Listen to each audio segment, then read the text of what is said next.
Ok, du coup, moi, c'est Marc Chevalier. Aujourd'hui, je vais vous présenter ensorceler vos processus ETL avec Mage AI. Donc, tout d'abord, on va commencer par qui je suis. Moi, je travaille chez Synaltic depuis 2018 et j'ai effectué chez Synaltic ma thèse CIFRE entre 2019 et 2022. Cette thèse, elle portait sur du profilage de données à l'aide d'intelligence artificielle. Actuellement, j'occupe le poste de responsable R&D et innovation chez Synaltic. Et c'est dans ces fonctions que je me suis mis à m'intéresser à Mage.ai, en fait, pour pouvoir créer rapidement des pipelines de données qui soient efficaces. Donc Mage.ai, qu'est-ce que c'est? Qu'est-ce que c'est l'histoire de la solution? En fait, à la base, Mage, ça date de 2021. Ils avaient créé, au départ, leur projet, en fait, c'était de faire une plateforme de data science. Ils ont développé quasi entièrement cette plateforme et ils l'ont proposée à pas mal d'acteurs du monde de la donnée. Et ils ont attendu des retours. Et ils se sont rendus compte, en allant chercher les retours des gens, que les gens n'utilisaient pas leur solution. Du coup, ils se sont demandé, mais pourquoi les gens n'utilisent pas notre solution? Parce qu'ils nous disent, c'est très bien, mais en fait, au quotidien, on s'en sert jamais.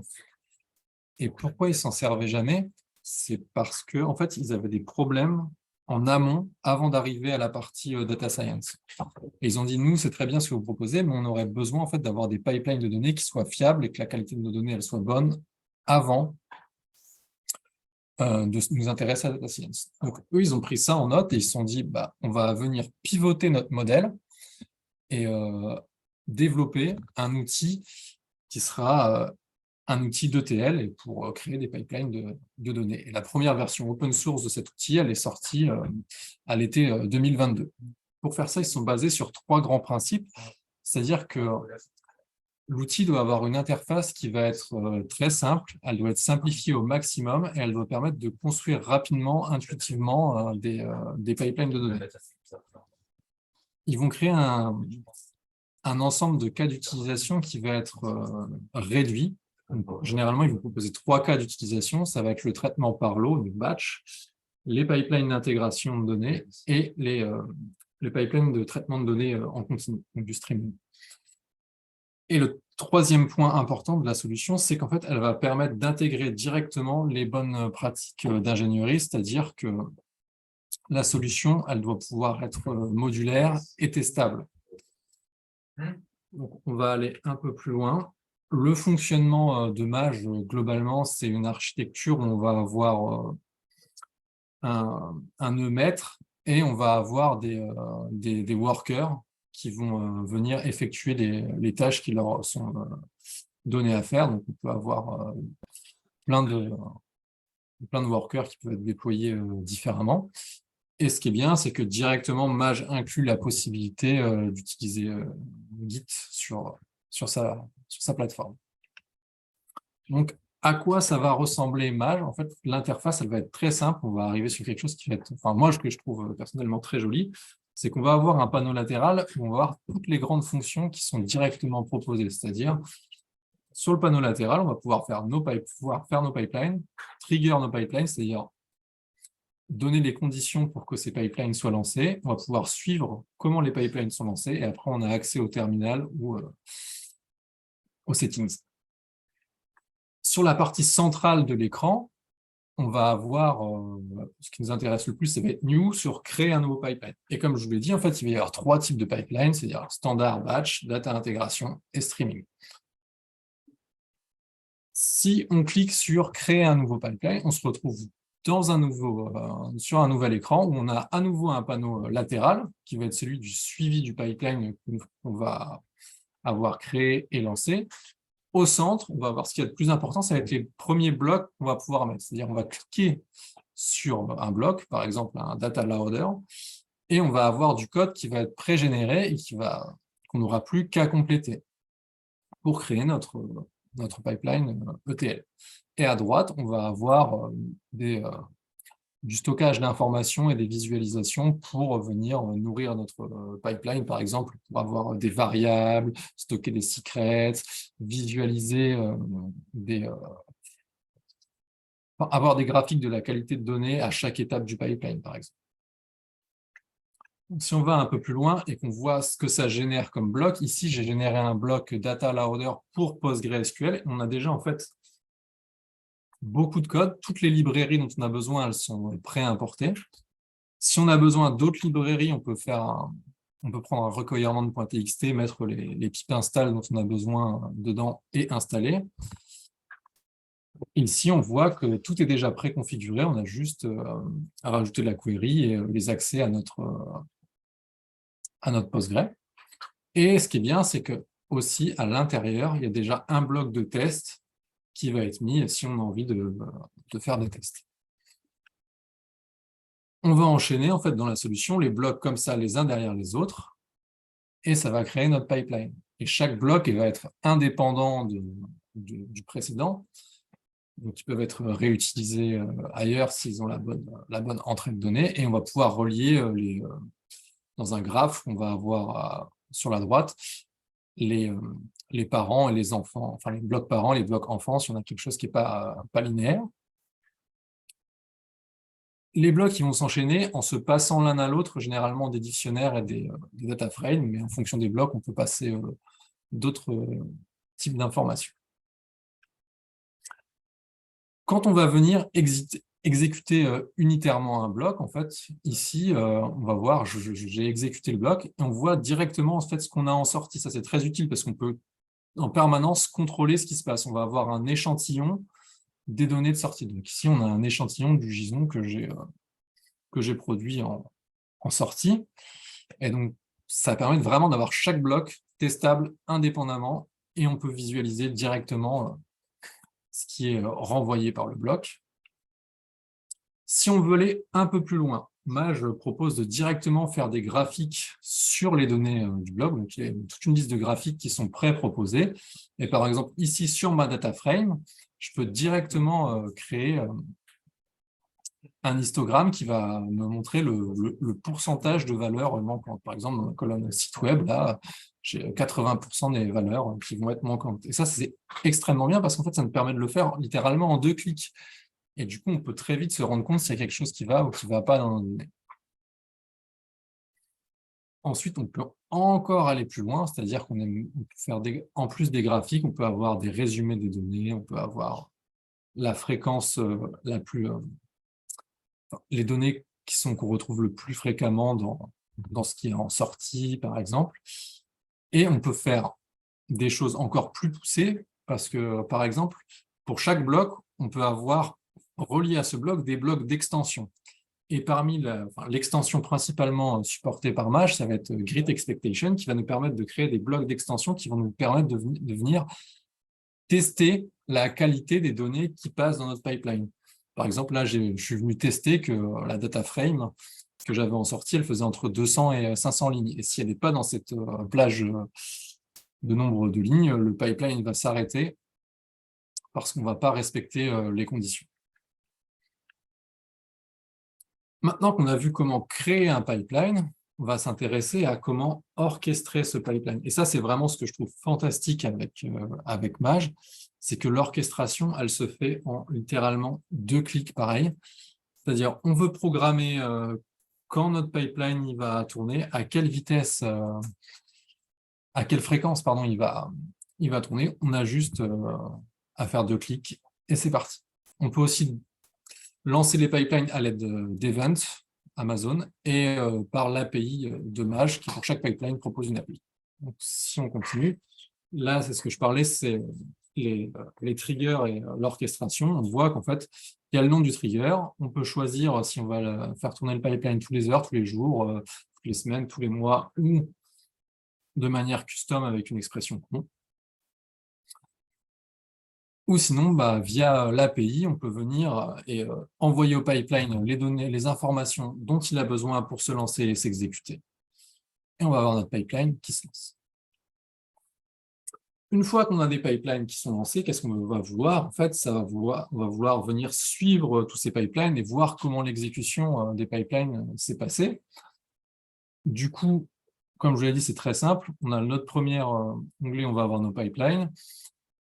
Et on va avoir nos triggers, et là, on va pouvoir suivre les runs de nos pipelines. Et là, on va voir tous les pipelines, comment ils sont exécutés, ils ont été exécutés, quel trigger a été utilisé pour les lancer, et comment les blocs ont été construits, se sont déployés correctement ou non correctement.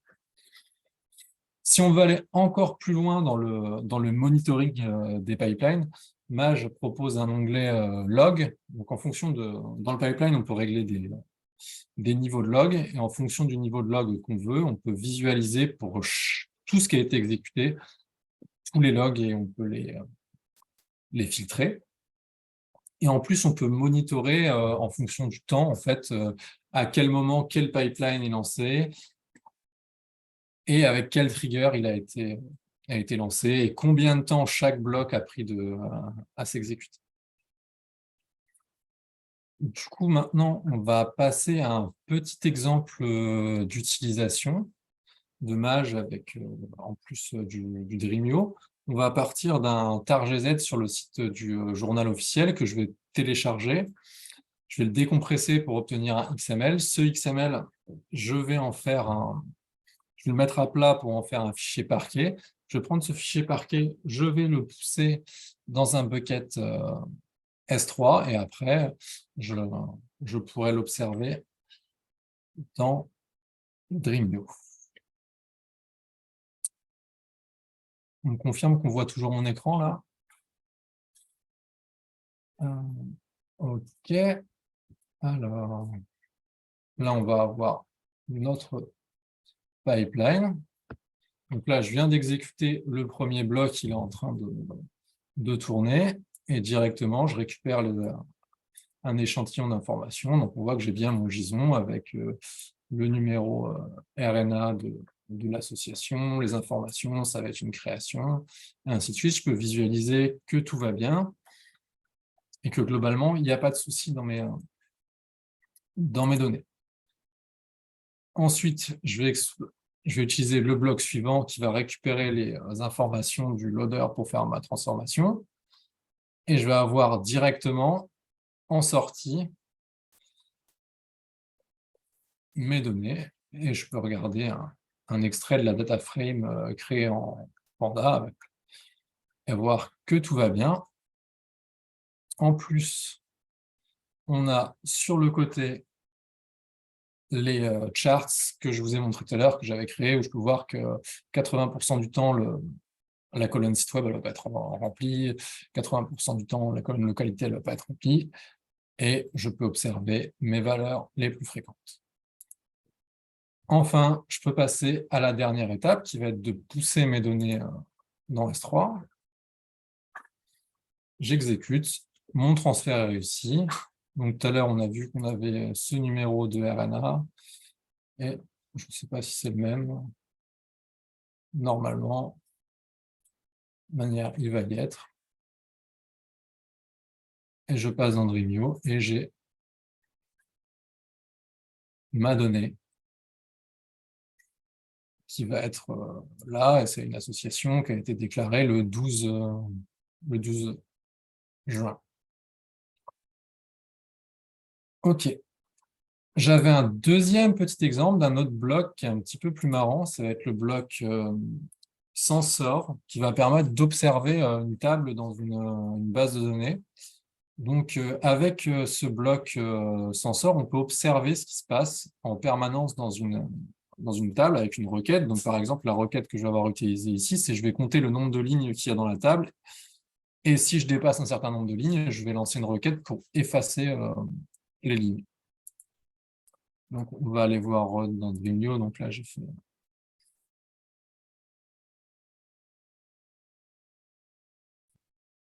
ma requête. Normalement, je vais avoir mes faux logs. On va avoir notre bloc qui, lui, est bloc senseur, va renvoyer un booléen, un true, false en fonction de est-ce que la condition, elle est respectée ou pas. Donc moi, la condition ici, ça va être le nombre de lignes supérieur à 10. Et normalement, je l'ai exécuté.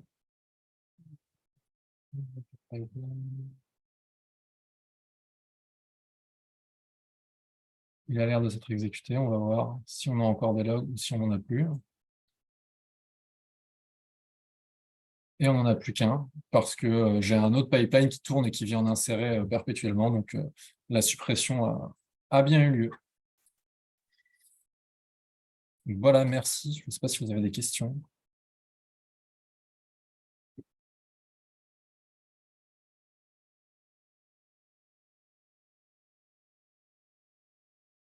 Le chat. Ok. Comment sont stackés les data frames entre les blocs? Alors, la data frame, elle va être stockée en RAM. Là, on ne le voit pas, mais en fait, pendant la transformation, j'ai stocké des choses en disque dur pour faire, par exemple, quand je téléchargeais les archives, pour pouvoir des IP, ça c'est stocké sur le disque, mais les data frames, elles sont chargées en RAM. Mais on peut passer, en fait, on peut faire des blocs dynamiques où on va passer un élément par exemple.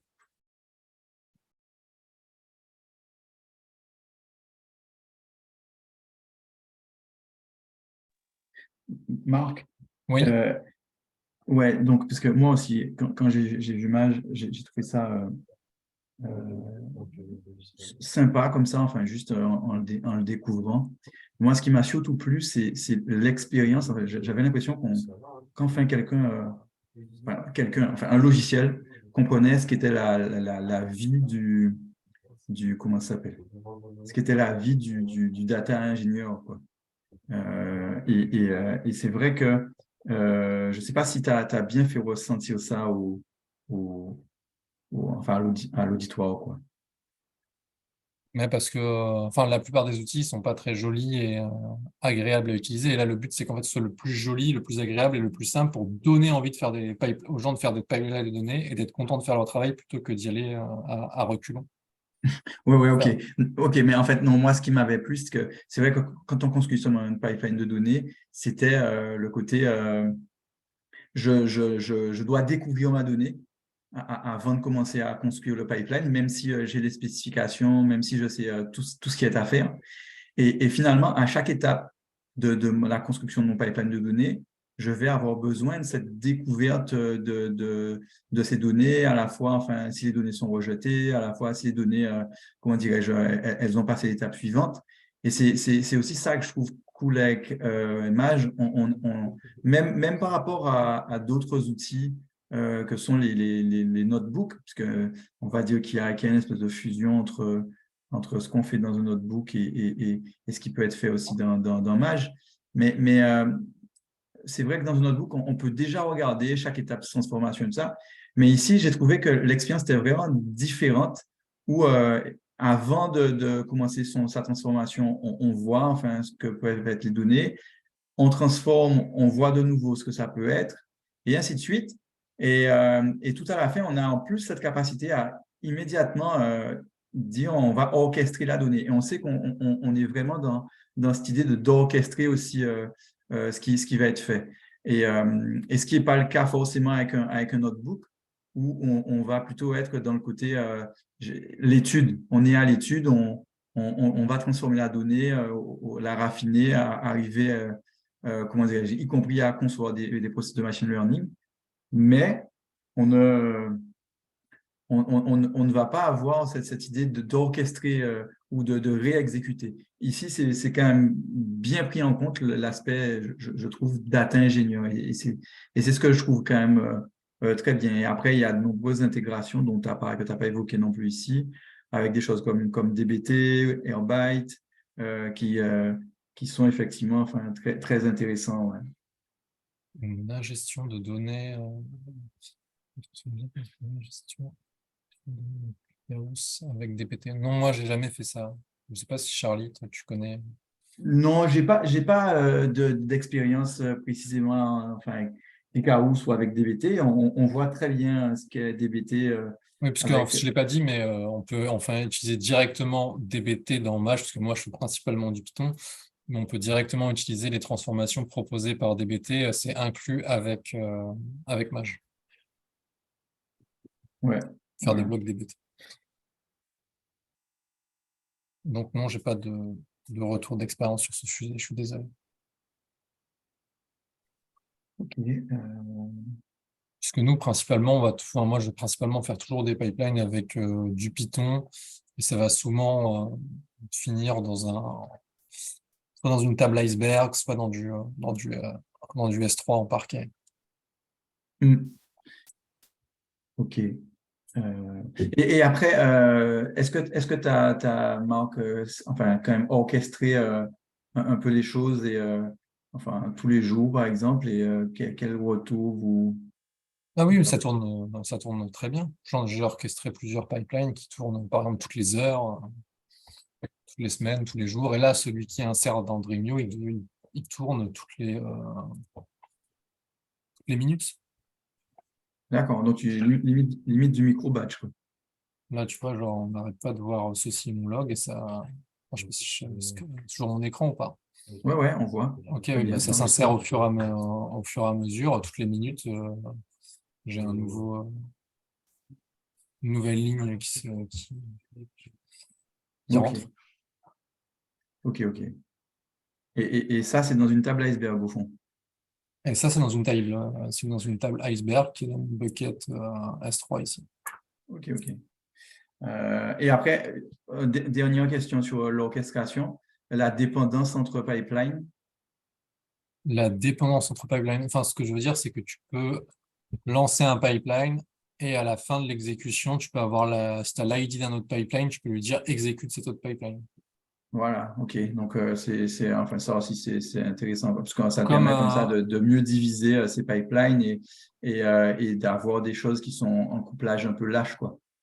Et comme s'intéresser. le bloc sensor que j'ai montré tout à l'heure, en fait, il Mhm. peut aussi servir, ne pas observer qu'une base de données, mais il peut servir aussi à observer un autre pipeline. Et il vient observer régulièrement l'autre pipeline avec l'ID du pipeline. Et si l'autre pipeline est terminé, il peut se lancer lui, par exemple.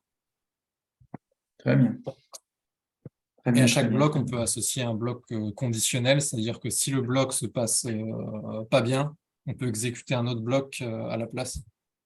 Mm. Oui, et voilà, ça aussi, c'est une vision un peu pareil, ETL ou en tout cas solution ETL qu'on ne retrouve pas enfin, en tout cas que je n'identifie pas dans un notebook. Et ce qui est pas mal aussi avec Mash, c'est comme ils sont en train de monter en puissance, ils ont fait leur levée de fonds, il y a toujours des nouvelles fonctionnalités qui sortent, toujours des améliorations là, qui sortent très régulièrement. Ouais, ça, c'est les nouveaux outils. Et puis, ouais, comme tu dis, l'interface est quand même très, très belle. Et les Euh, bugs sont corrigés très rapidement aussi, parce que je me souviens que je t'avais parlé d'un bug là, avec les variables. Et quand Nam il a poussé la nouvelle version, le bug était déjà directement corrigé. ah ouais, et vous avez fait des mises à jour du coup de Mage? Je sais juste que Non, mais je veux dire, tu avais déjà un environnement qui était non, on déployé. avait déjà un ancien environnement, on a déployé un plus récent.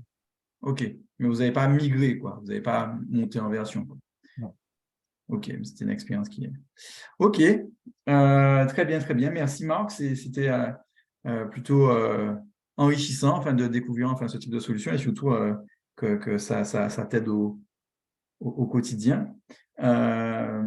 S'il n'y a pas d'autres questions, ben, on va pouvoir du coup, enfin, comment dirais-je, arrêter et puis se retrouver donc la semaine prochaine, c'est ça, pour du coup nouvelle étape du festival. Hop là, une seconde. Donc, ça sera le 4, ça sera ce mardi, effectivement, à 14h30. Et puis, on se retrouvera, je crois, le jeudi. Donc, le mardi, on va parler, mardi 4 juillet, ben, on va parler GIS, donc géospatial. et en open source beaucoup, hein, puisque du coup, on aime bien ça chez Synaptic. Et par ailleurs, le 6, eh ben, on va découvrir aussi, un peu comme Mage, une solution qui a aussi une forte adhésion de différentes communautés. C'est Apache Superset, donc le jeudi 6 juillet. Et bien, sur ce, je vais vous souhaiter une bonne fin d'après-midi et puis on va se retrouver pour ces nouveaux webinaires. Merci beaucoup.